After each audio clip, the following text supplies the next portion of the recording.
हमें हमारी छोटी सी हीरोइन दिखाई जाती है जो कि गहरी सांस लेती है। तो वहाँ पे फर्स्ट प्रिंस पे बैठा हुआ था, वो कहता है क्या हुआ माय लेडी। तो बेटी कहती है कोई चीज है जो मुझे बहुत ज्यादा परेशान कर रही है, मुझे इस बारे में फिक्र हो रही है।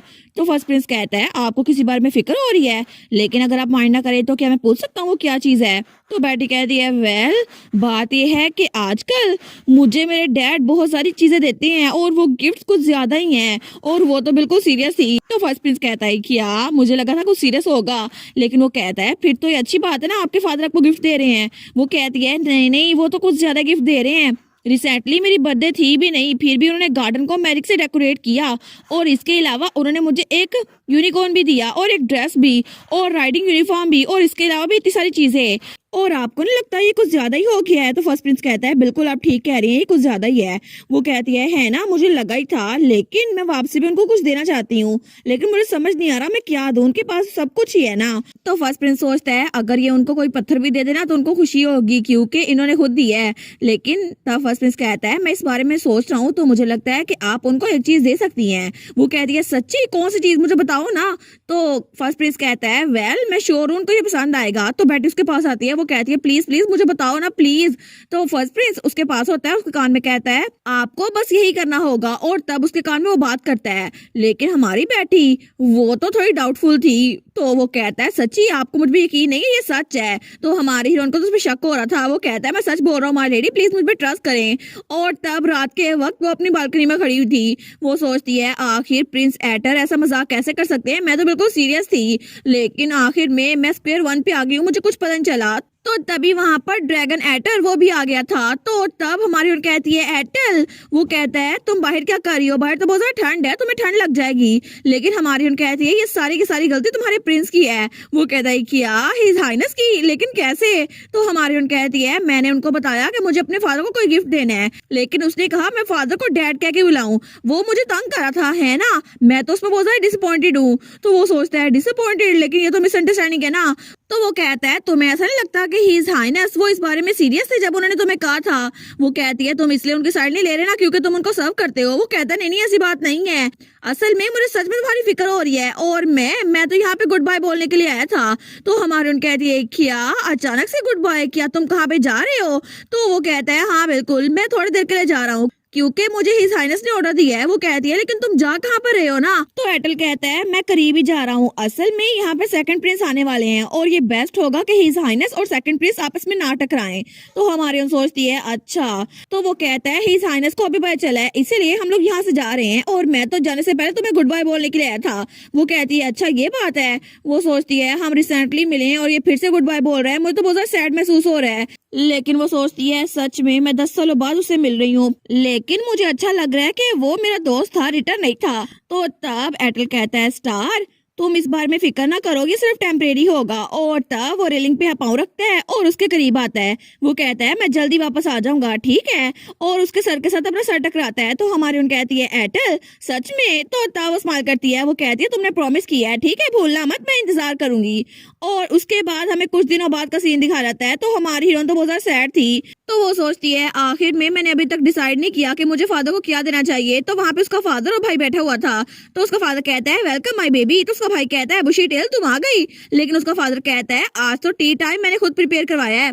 तो वो कहता है आज के टी टाइम के लिए मैंने खुद तुम्हारे लिए कुकीज प्रिपेयर करवाई हैं, ये देखो ना अच्छी लग रही हैं। वो सोचती है मैं बस फादर से चीजें ले नहीं सकती ना। तो वो जल्दी से अपने फादर के पास आती है और तब उनकी स्लीप पकड़ती है। वो कहती है थैंक यू कुकीज के लिए, और तब स्माइल करते हुए कहती है डैड। वो सोचती है हिज हाइनेस ने जो कहा था मैं वही कर रही हूँ। लेकिन तब उसका फादर उसकी तरफ देखते हैं और तभी उसके हाथ से वो कुकीज नीचे गिर जाती हैं। वो कहती है क्या आपको ये पसंद नहीं आया। वो सोचती है क्या इनको इससे नफरत है। वो कहती है इट्स ओके फादर। लेकिन उसका फादर कहता है क्या तुमने फादर बोला, तुमने वापस क्यों ऐसे चेंज कर लिया, तुम डैड बोल सकती हो मुझे। वो कहती है मुझे लगा आपको ये पसंद नहीं आया होगा। तो उसका फादर कहता है बिल्कुल नहीं, मेरी बेटी मुझे चाहे जो मर्जी कुछ बुलाए मुझे पसंद आएगा। और तब वो सोचता है स्पेशली जब तुम मुझे डैड कहती हो तब तो बहुत ज्यादा अच्छा लगता है, और वो तो ब्लश करा था।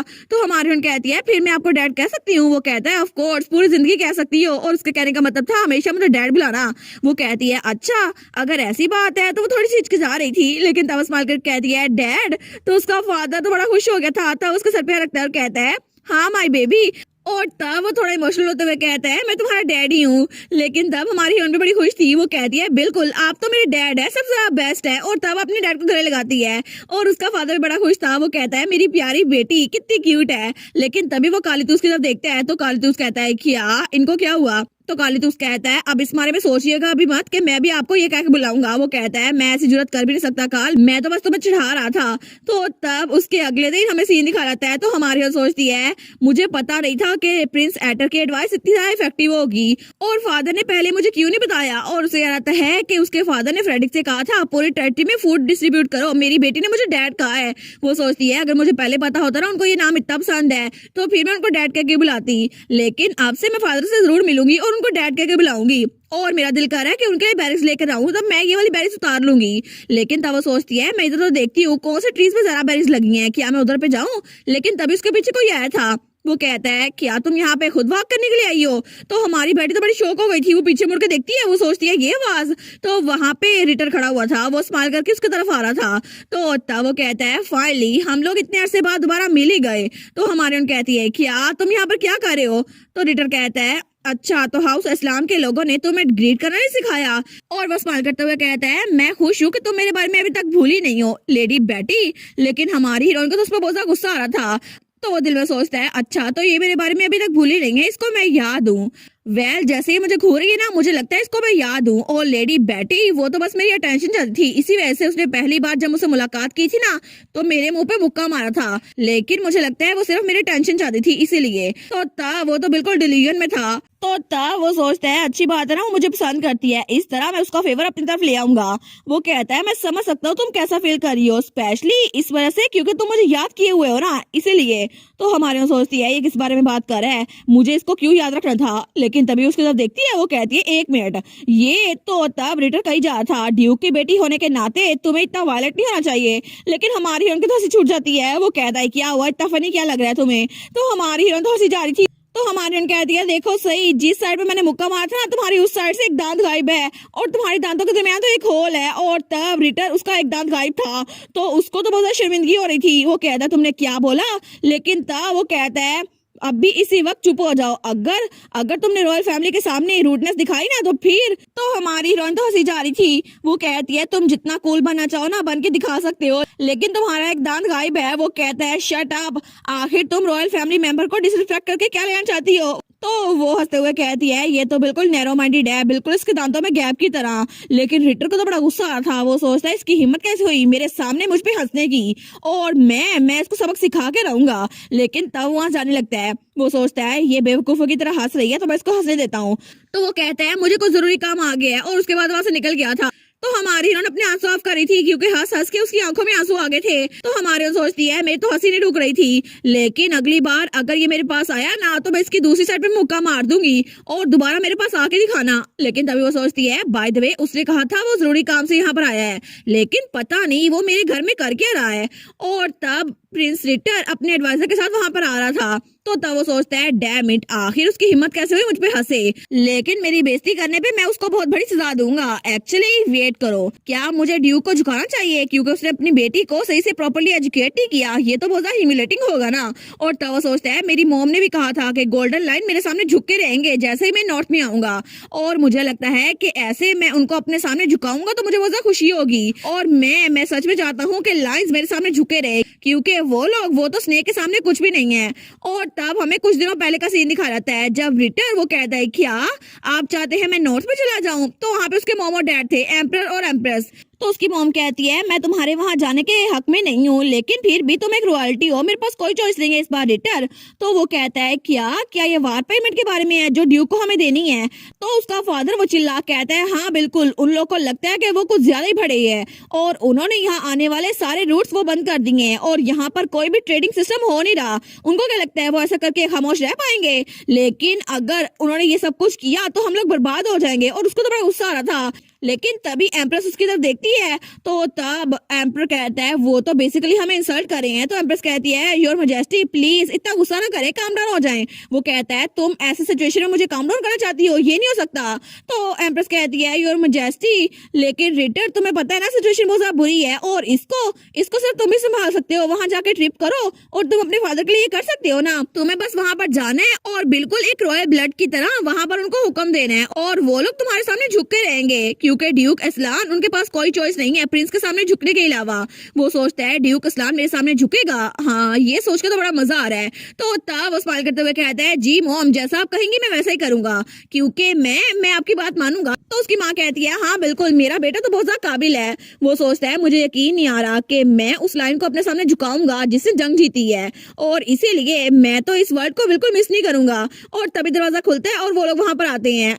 लेकिन तब वो आगे आते हुए सोचता है क्या मैं उसको अभी झुकाऊं या पहले मैं उसकी इंसल्ट करूं उसके बाद उसको झुकने पे मजबूर करूं। लेकिन वो सोचता है सबसे पहले तो तब वहां पर देखते हैं वो कहता है क्या। तो तब वहां पर कालीतूस और ड्यूक थे और उनका ऑरा बड़ा खतरनाक था। वो सोचता है ये खतरनाक एनर्जी मुझे कहाँ से फील हो रही है, लेकिन वो दिल में सोचता है इतनी खतरनाक एनर्जी रॉयल फैमिली मेंबर के सामने देने की इनकी हिम्मत कैसे हुई। वो कहते हैं आपसे मिलकर बहुत ज्यादा खुशी हुई ड्यूक असलान। और तब ड्यूक और हमारा कालीतूस दोनों कहते हैं तुम जरूर सेकंड प्रिंस रिटर होगे ना और तुम्हारी हिम्मत कैसे हुई यहाँ अपनी मर्जी से आने पे। तो वो सोचता है क्या मेरी हिम्मत कैसे हुई, ये मुझसे ऐसे बात क्यों कर रहे हैं। तो उसका एडवाइजर वो सोचता है मुझे यकीन नहीं आता कि ये इतनी प्रोवोकेशन में फंस गए हैं, लेकिन आखिर क्या होता अगर यंग प्रिंस यहाँ पर अकेले आते मैं उनके साथ ना होता।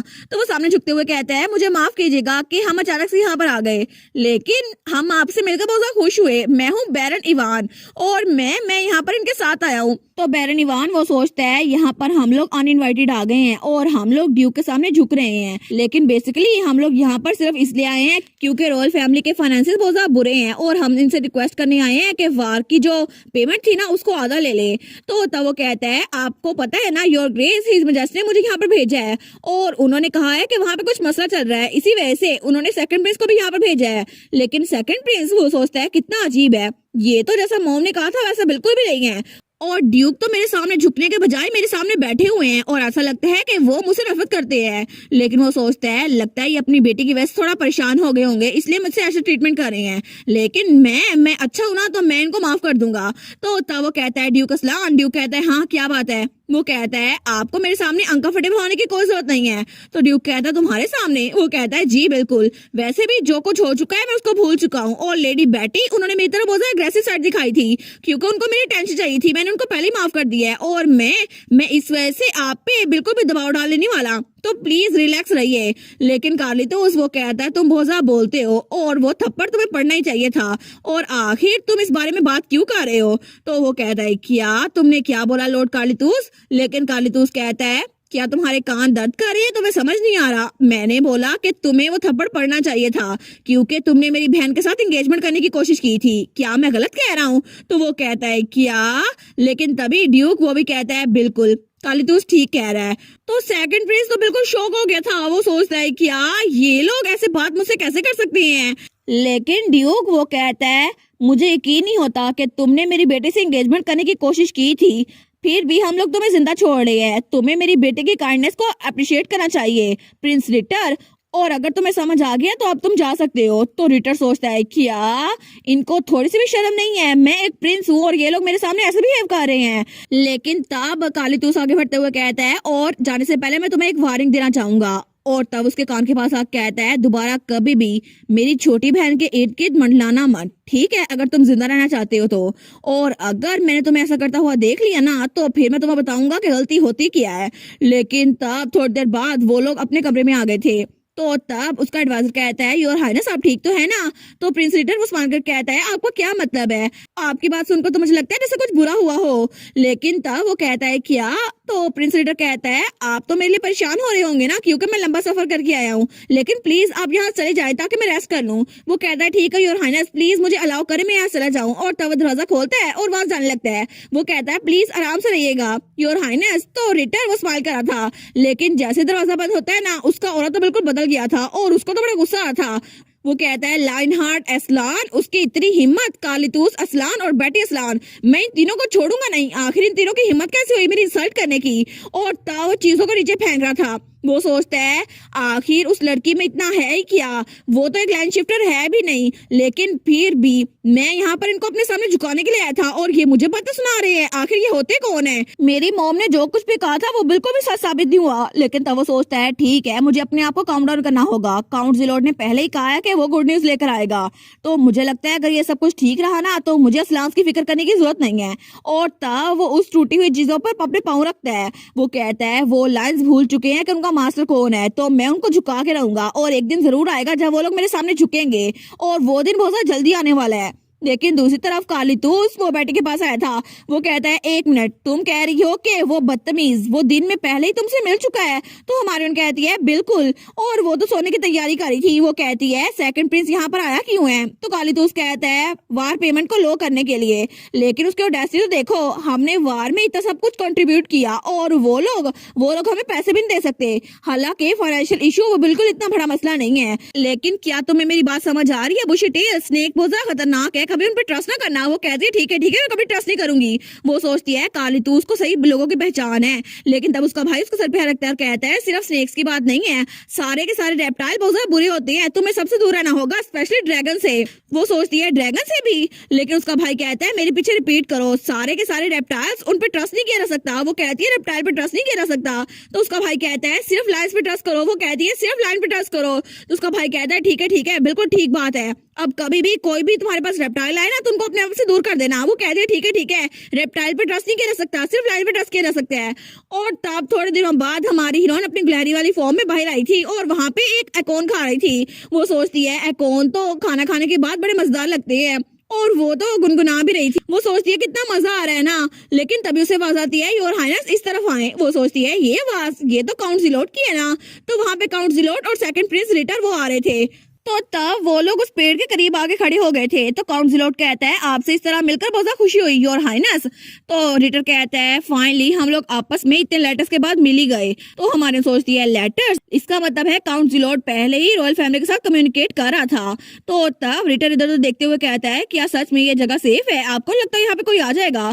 तो काउंट जिलोट कहता है बिल्कुल ये जगह बिल्कुल सेफ है, आपको फिक्र करने की जरूरत नहीं है, वैसे भी हम खुले मैदान में हैं, अगर कोई यहाँ पर आया ना हमें दिख जाएगा। तो तब वो कहता है तो ऑलरेडी आप ड्यूक और उसके बेटे से मिल चुके हैं है ना? तो रिटर कहता है बिल्कुल, वो लोग तो बहुत ज्यादा रूड थे। तो काउंट जिलोट कहता है उनकी तरफ से मैं माफी मांगता हूँ, लेकिन क्या आपने लेडी बेटी से बात की? क्या वो अच्छे से बात हो गई? तो तब रिटर कहता है नहीं, उसने तो मुझे देख के गुस्सा करना शुरू कर दिया, लेकिन बाद में वो मेरी फियांसे बनने वाली है ना, तो कोई बात नहीं, मैं उसको एक्सेप्ट कर लूंगा और उसको अपनी जगह दिखा दूंगा। लेकिन हमारी हिरोइन को तो बड़ा गुस्सा आता है। वो सोचती है इसकी फियांसे कौन बनेगा, मैं तो नहीं बनने वाली, और ये अपने आप को समझता क्या है। और वो तो अपनी गिलहरी वाली फॉर्म में चिल्लाई जा रही थी। लेकिन तभी रिटर ऊपर देखते हैं तो वो छुप जाती है। वो सोचती है ओ नो, मैं तो अभी पकड़ जाने वाली थी। तो तब वहां पे प्रिंस रिटर कहता है सिचुएशन कैसी है? तो काउंट जिलोट कहता है सब कुछ बिल्कुल ठीक हो गया है, जिस आदमी का मैंने जिक्र किया था ना उसने वो जगह ढूंढ ली है और जल्द ही वो उस जगह को अपने नाम कर लेगा और वो जगह हमारे नाम हो जाएगी और फिर हम अपना काम कर सकते हैं। तो सेकंड प्रिंस कहता है ये तो अच्छी न्यूज है ना,